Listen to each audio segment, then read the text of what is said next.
Previously on 3D Sage Sequencer. Many years ago, I tried to make my own music sequencer. After many delays, I finally finished a working prototype. Though I was impressed with my accomplishments, I wasn't fully satisfied. There is more I want to do, like make it smaller, better, faster, stronger, and have way more features. And this video is not just about me chasing my passion project. I'm also drawn to projects where I get to learn new things so I can share them with you. And here are just some of the new things that I learned while making my watch sequencer. I wanted to have the style of that Y2K era transparent electronics, back when the inside of the electronics was part of the device's beauty and personality. This is my actual old phone. I kept it all these many years and it still inspires me. And I want my new sequencer to also be clear so I can see the electronic components that bring the electronics to life. I spent a long time searching for a battery that I could use. I really like and I want to try this one. It's a AAA battery size, but it's 3.7 volts with a built-in USB-C charger, an LED light, and safety features. I'm excited to use this and it's going to look great inside that transparent case. I'm going to need a main brain, a microcontroller, and I love all the features of this ESP32S3 with a connected display at 240 by 240 resolution, and I've never used this microcontroller before, so I started super simple, programming in Python, and then advancing to drawing onto the screen. So my first goal is to replace the multiple knobs with just one rotary encoder with its own built-in push button. I think I'll use it to scroll over the options, click to edit, and then rotate to change that value.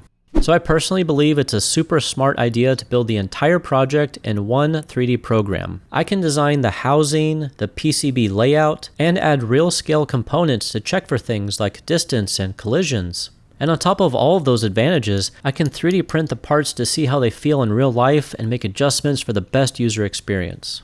And with my circuit finally laid out, I want to use my fiber laser engraver to make a prototype PCB first. I start by using the laser to clean the copper, drill the holes, carve the traces, and then cut out the board.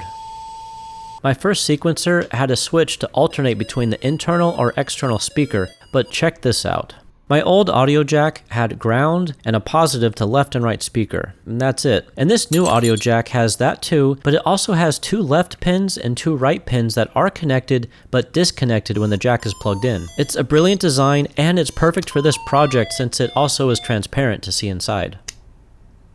The boards that I made for this project were manufactured by JLCPCB, and their sponsorship helped make this video possible, so I really do want to thank them. Do you need a PCB manufactured at 1 layer, 2, 3, 4 layers or more? JLC has the whole ecosystem, so it saves time designing an EDA, order the PCB instantly, and optional assembly later. I personally use them and I find that the whole process is super easy. They provide everything so there's no need to switch vendors. They have many options, a fast turnaround and very clear pricing and quick delivery. It's so quick to get started, just upload your file for an instant quote, and they are reliable and they check each submission for any possible errors and they look it over to ensure top quality. Get 1 to 4 layer PCBs starting at just $2, and there's monthly coupons available too. Order PCBs from 5 pieces or PCBAs, printed circuit board assembly, from 2 pieces. They ship to over 180 countries and sometimes ship in less than 24 hours. They offer many different services from stencils to SMTs all in one factory. It's worth it to check them out if you're currently working on a project or you want to get inspired to start a new one, and new users can receive $123 in coupons. Order now from the link below, and again, I really do want to thank JLCPCB for helping support this video and my projects. Okay, back to the video. You can watch this video for a step-by-step guide on how to turn a PNG image into a professionally manufactured PCB. Just 1 week later, the boards arrived, and they look beautiful, so fresh and clean. Definitely a higher quality compared to my laser engraved first prototype draft. I'm nervous about the audio jack, so I want to test that first to make sure the connection is made and broken with the headphone jack plugged in.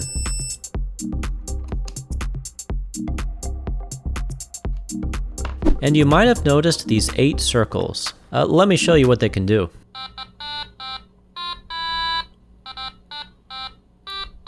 So I have 8 unused pins on the microcontroller, so why not use them for a mini keyboard? I thought I could use these 2mm aluminum rods to solder and conduct, but look what happens. No matter how hard I try, I can't get any solder to stick. I had to look this up. So apparently aluminum oxidizes and then that oxidation blocks the solder immediately. preventing you from soldering at all. So this isn't gonna work. Out with the old, in with the new brass rods, which is supposed to work, but it has to pass my 2 tests. Number 1, will the solder stick? Yes. Test 2, will it conduct electricity and complete the circuit? Yes. Alright, let's go. I'll add just a little super glue for strength. And this is why you should always double check.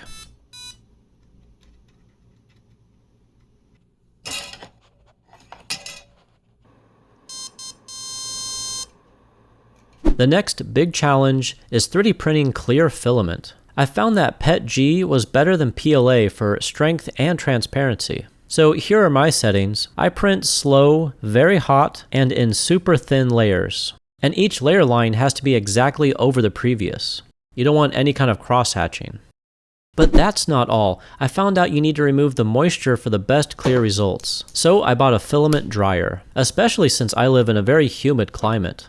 So I'm gonna bake at 65 degrees for 4 hours. Hey, maybe I'll try making biscuits in here after. And I'm gonna use my thermometer to visually see how the heat is distributed inside the case. It looks pretty good to me. The left print is the heated filament, and you can clearly see the bubbles on the right side are gone after heating.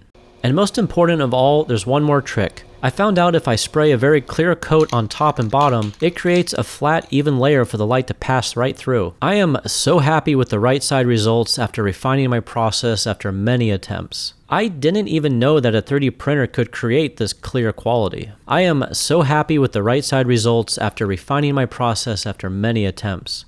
The last piece to my puzzle is adding a wristband. I want the watch band to also be recognizable and fit this retro theme. Okay, just hear me out. What if the band is a slap bracelet? One that I make myself that is also transparent. And in case you didn't know, the inside of a slap bracelet is just a segment of measuring tape. Yeah, although it doesn't naturally bend.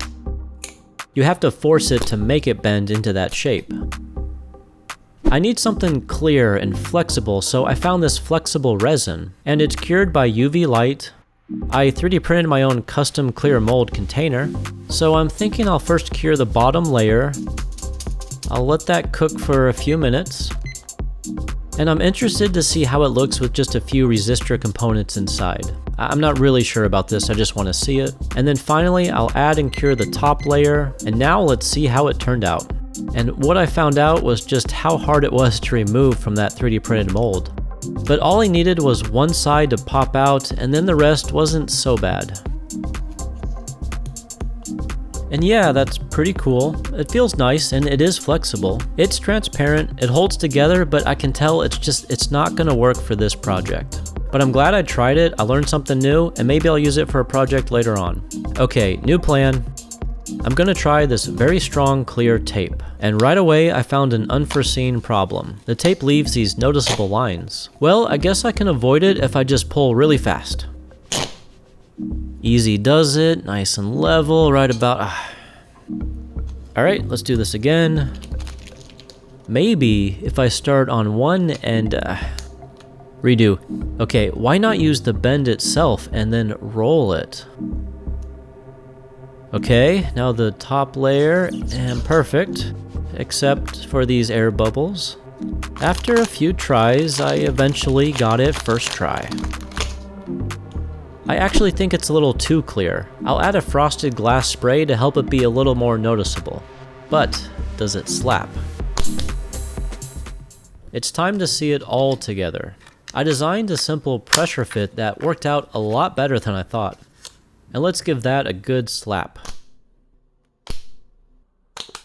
I love how it turned out. The look, the style, the personality. And allow me to show you how it works. And I've got a couple little surprises for you too. So here is a better close-up look. The buttons feel great. You can see the components inside. I made my own start screen and startup sound. So all this button does is play and pause. Press the knob to edit, rotate to change the value. The speaker changes when the headphone jack is plugged in. And I now have 10 save slots, and the songs write to a file, so you'll still have the songs even if the power is turned off or the battery is removed. And you can change the number of notes from 4 up to 16. You can change the song speed. You can change the overall pitch. And I programmed a random note generator, so all you have to do is hold down the play button for 3 seconds.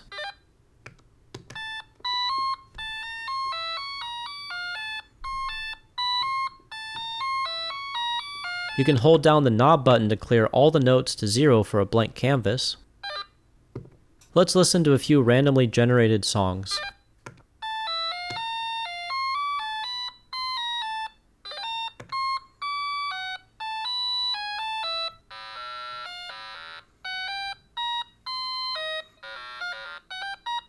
And I hope you didn't forget about the keyboard.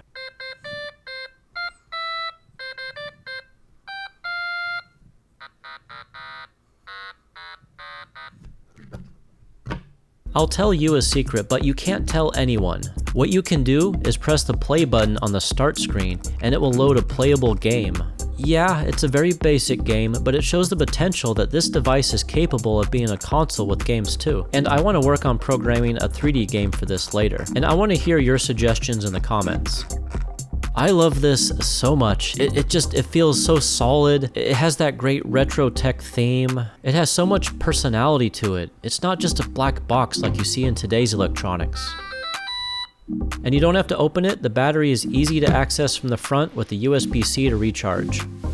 And I made a battery pull tab to help disconnect the battery during shipping in case you want me to make a few more of these to sell online. I would be so happy to know that someone else out there enjoyed my device. Speaking of someone else, I do want someone to test this. So I asked my same coworker to give this new version a try. But I'll try not to scare him this time.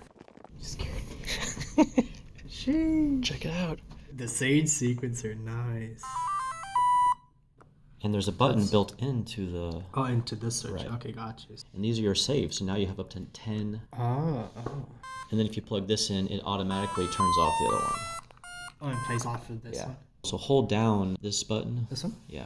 What it does is it randomizes. Ooh, good choice. So you can hit play. Yeah. Yeah. And you can do it again to clear. But hold this down for 3 seconds and it just all goes to 0. If you just want a blank canvas. So that, like, initializes.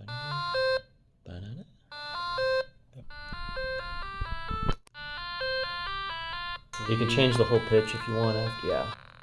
A song. Okay, so semitones.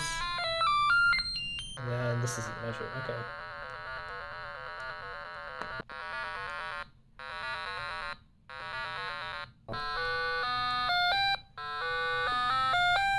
And plug that into that hole. Oh, here. Oh, it's like an actual, yo. Add a little keyboard. I'll try to Mario. Yeah. Nice. Believe it or not, got one more thing. So more? Yeah. Sheesh. Yeah, as you see the Sage sequencer title screen, just hit the play button. You have a game with it? Oh my days. It can play games too. It's just like a pocket everything. And it's gonna speed up. I do like how robust the knobs are. Feels very like durable too. And yeah, this is the two. And I've got the slap bracelet. Oh. Yeah. Like an old Marshmallow track. This is sick. I love it.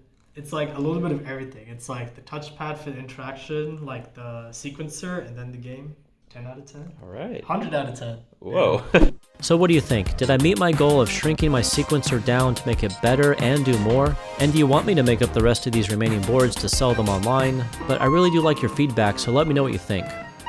This project, it means a lot to me, and I'm happy to share the journey and the final results with you. But more than that, I hope that it can inspire you to create and finish your own projects. So that's it for this episode.